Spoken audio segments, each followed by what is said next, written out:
women's issue, or what about this, and what about the current situation that, you answer with that ayah. فَبِأَيِّ آلَاءِ رَبِّكُمَا تُكَذِّبَانِ. Which of the favors of your Lord are you going to deny? This is a technique that you'll find all throughout the Qur'an. And like I said when I was talking about Surah Al-Fatiha, Allah Azza wa Jal begins the Qur'an, Alhamdulillahi Rabbil Alameen. And the kufr, the root of the word, the literal root, means to be ungrateful. It means to hide something. Allah Azza wa Jal gave them these blessings and they hid it. And then when you hid it underneath and basically under the ground, and they said, we received no blessings from Allah. That's why we're not going to pray our salah. That's why we're not going to worship Allah Azza wa Jal, because nothing came from God. And that is the root of their kufr, is to be ungrateful to Allah Azza wa Jal. Imma shakiran wa imma kafura. You see, you know the word shakir is shukr, to be thankful, and kafura is to be ungrateful. Is to be ungrateful, and that's the root, and of course it's disbelief in Allah Azza wa Jal, but the root of the word is to be ungrateful. And as I mentioned in the lecture yesterday about how to being grateful is the root to happiness. And like I said, that even those motivational speakers and trying to get people to be happy because they're so indulged in the dunya, they'll tell them, just be grateful for what you have. And if you're not, then you're the most wretched, saddest of people. Indeed, they're the most wretched and saddest, because that is their kufr. To deny the favors of Allah Azza wa Jal. So when someone tells you, why do I have to pray? Basically, like Salat al-Fajr, when a person says, I'm tired, and they grab the blanket, which is the favor of Allah Azza wa Jal, and they turn over on the pillow, which is the favor of Allah Azza wa Jal, and the fact that they can close their eyes, and everything that they're using to disobey Allah Azza wa Jal is from the favors of Allah Azza wa Jal. That if you want to disobey Allah subhanahu wa ta'ala, get off of Allah Azza wa Jal's bed. And get off His land and don't eat breakfast this morning. Because Allah Azza wa Jalla is the one that provided you with that breakfast. Don't use your car. Subhanalladhi sakhara lana hadha, right? You say the dua. Don't use your car if you missed Fajr. And you can keep going like that. Don't use the hot water in the morning. Don't even use water. Because it's all the blessings of Allah Azza wa Jalla. Number 6 is social assistance. Number 6 is social assistance. And of the people that receive zakah are the mu'allafati qulubuhum. Mu'allafati qulubuhum are those people whose hearts are very near to accepting Islam, and the zakah money can go to those people, even if they're not Muslim, in order to win their hearts so that they would become Muslim. And in fact, what I'm saying here is that social assistance, taking care of the people, is the root, one of the most successful da'wah techniques. Some person may say, how do I tell my neighbors about Islam? Because the cliche, the misunderstanding in their mind is that to tell people about Islam, you have to go knock on the door, and you have someone opens the door and they're in their pajamas or something, and you say, become Muslim or you're going to go to hellfire. And they're like, they'll slam the door and they'll say, get out of my face, and you're crazy. And they'll call 911. There's a Muslim next door, and so on. And while you're eating your breakfast, the cops are knocking on your door, and so on and so forth. Okay. So you're like, it doesn't work. Does it work? No, it doesn't. And why? Because that's not necessarily the da'wah techniques that you'll find in the Qur'an and Sunnah. The da'wah technique that you'll find in the Qur'an and Sunnah is social assistance. And I'll just give you, actually, this is in this khutbah, the mountain pass, this whole khutbah is talking about why the fundamental da'wah technique is to take care of the people. And it's been so forgotten, and so few people speak about it, even though it's the root of our deen. And I'll give you this example, an ayah that you've heard and you've recited. In fact, almost every salah you get up, people recite like the same surah again and again every time they pray. They're sunnah prayers, right?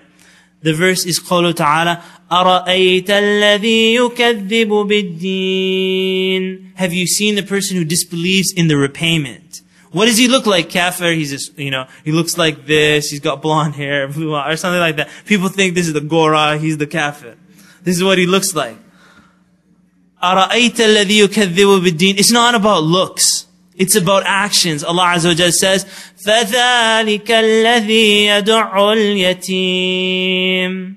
The kafir is the one who pushes away the orphan. A lesson that's almost never told in our masjids. when those Islamic relief people come and say, give to the orphans and so on, the characteristic of the kafir is to push away that orphan. فَذَلِكَ الَّذِي يَدُعُّ الْيَتِيمِ وَلَا يَحُضُّ عَلَى طَعَامِ الْمِسْكِينِ. يَحُضُّ means to encourage. He doesn't encourage the feeding of the needy people. That is the kafir.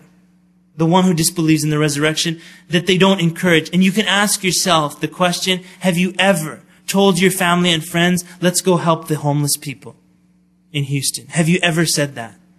It's something, like I said, that is not repeated on our microphones. We might say, okay, we're going to help this project and we need a new parking lot for the masjid or something like that. But it's rarely said that let's go and help these people. Sincerely for Allah, not a PR stunt. You don't go and watch the news and see, did they mention what we're doing or not? It's meant to be sincere for Allah Azza wa Jal. And so you want to make a da'wah project, you want a da'wah project that's rooted right in the Qur'an and Sunnah. Make a da'wah project that is based in helping the people. And that could be a cleanup crew. Maybe your street has a lot of dirt, it's not that nice. Your whole da'wah mission is to make sure that the street is clean. And this area, they will know that this is the Muslim area and it's clean. And this, in fact, is what Siraj al-Hajj did. And his message became popular because of his fighting of the drugs in his area. Why was he so successful? Because that technique is rooted in the Qur'an and Sunnah. To take care of the people and protect them from the evils of the society. And inshallah ta'ala, like I said, that even though the brothers are selling it's a little expensive, inshallah, the money that you spend for this is worth it. Go and learn this. Take the CD home, listen to it, pass it on to your friends, inshallah. Okay, number 7. Number 7, using modern technology. Using modern technology. Allah Azza wa Jalla says, يَا أَيُّهَا الرَّسُولُ بَلِّغْ مَا أُنزِلَ إِلَيْكَ مِنْ رَبِّكَ. The key word here that I want you to focus on, Allah Azza wa Jalla tells the messenger, بَلِّغْ, which means to pass on the message. The whole purpose of your mission as a da'i is to pass the message to the people. Your mission is not to flip people's hearts, because Allah Azza wa Jalla is the only one that does that. A lot of Muslims, like we said about the misconceptions, they'll say, if I do this, no one will become Muslim. That's not your problem.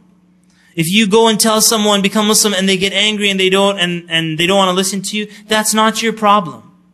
Your problem is, did you do balagh or not?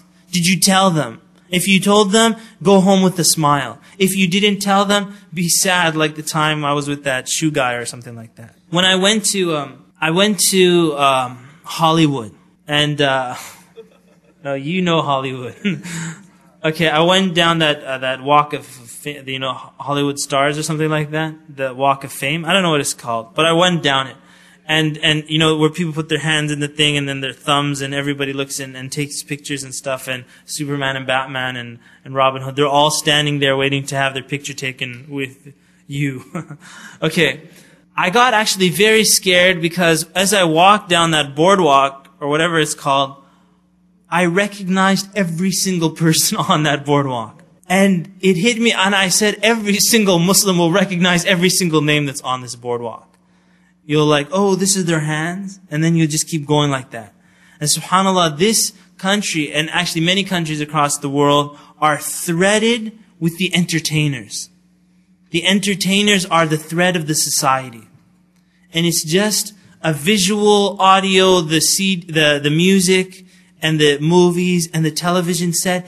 The country is, and I'm not saying just this country, I'm saying almost all around the world, that the people are just enslaved to that. And so now, when we give our da'wah, it's almost always exactly like this, a lecture. But there are so many other means of the media getting to the people. You can do visual, there's the multimedia, there's the satellites. There are so many different techniques. And those techniques, the more creative you get in putting it in, the more barakah, inshallah ta'ala, you'll have, and the more reward will come back to you in using those techniques. Islam is not telling you that it's fard to give lectures. Islam is telling you, get the message to the people. How you do that? Alright, the majority of Muslims and human beings in general are visual people. Meaning that about 70% of people will learn through visual. So right here in this lecture, I would say a lot of you are not visual people because you actually came to the lecture. Your children who are still at home watching Saturday morning cartoons are visual. Or a child, why does a child have to read a picture book? Why can't they just read the straight out text? They read a picture book because they're visual at that age. And they're very much influenced by pictures. Now, if, for example, at the conference, but let's just say that they'll say that we're going to have a movie tonight. A da'wah movie. Right? Are you having it? No. Okay. This room will be packed all the way till the end. And it will be packed through the hallways and downstairs, and you will have to put up other visual connections to it just because it's a movie. Right? And what Sheikh Wali could do basically is just take a picture of himself, put a little multimedia, and make the movie, and convince all these people to come to it. Just tell them that it's a movie, and they will come. Right? Now, in the masjid, sometimes after the masjid khutbah, they'll say, you know, brothers, we have an announcement to make. Right? And everybody's like, please let us go, please let us go. And then they're like, don't leave, brothers, have sabr, have